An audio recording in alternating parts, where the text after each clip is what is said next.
ദേ ഹരിയേട്ടൻ വന്നിട്ടുണ്ട്. ഹരിയങ്കളോ? ആ അതെ. ജാനകി വന്നിട്ടുണ്ടോ?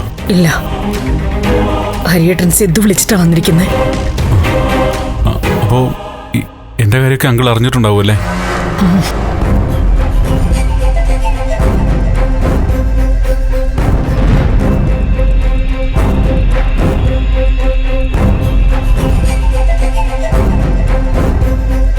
നിന്റെ കാര്യത്തിൽ ഒരു തീരുമാനം എടുക്കണമല്ലോ. എന്റെ കാര്യത്തിൽ എന്ത് തീരുമാനിക്കാൻ? ഹരിയേട്ടൻ ജഡ്ജിയല്ലേ, എന്തെങ്കിലും ഒരു വഴി കാണുമായിരിക്കും. എന്തായാലും ഇങ്ങനെ ഒരാൾ കൂടെ ഉള്ളത് നന്നായി. നിന്നെ വിളിക്കാൻ പറഞ്ഞയച്ചതാ. വാ, താഴേക്ക് പോ. നന്ദ, നടന്ന കാര്യങ്ങളൊക്കെ ചോദിക്കും. എല്ലാം വ്യക്തമായിട്ട് പറയണം. എനിക്ക് മറച്ചു വെക്കാനൊന്നുമില്ല, ഞാൻ വ്യക്തമായിട്ട് തന്നെ പറയും.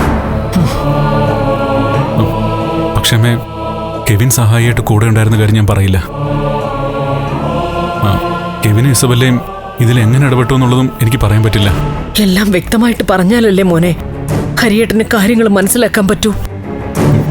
എന്തായാലും ശരി, ഞാൻ മറ്റുള്ള ആരെയും ഇതിലേക്ക് വലിച്ചഴക്കില്ല, അവരെ ഒറ്റ കൊടുക്കുകയില്ല. അമ്മ ഒന്നും പറയരുത് മോനെ. എന്ത് ചോദിച്ചാലും ഞാൻ പറഞ്ഞോളാം. അമ്മ മിണ്ടാകുന്നാ മതി.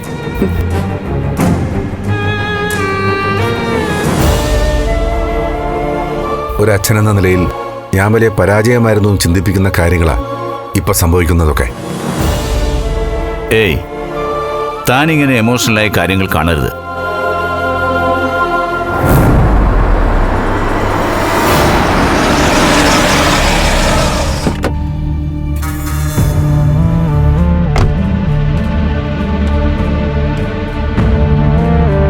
സംഭവിച്ചത് എന്താണെങ്കിലും അതൊക്കെ നേരിടാനുള്ള മനക്കരുത്തുണ്ടാവണം. അങ്കിൾ,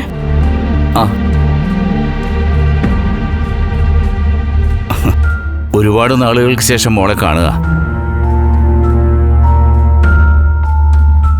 എന്താ ചോദിക്കേണ്ടതെന്ന് പോലും എനിക്കറിയില്ല.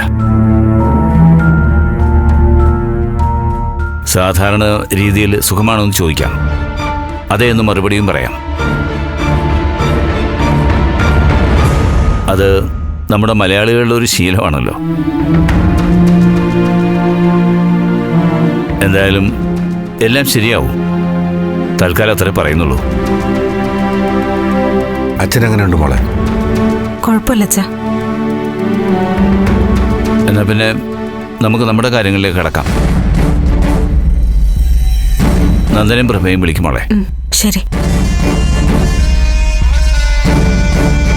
ഹരിയേട്ടനിരിക്കും, ഞാനിതാ വരുന്നു.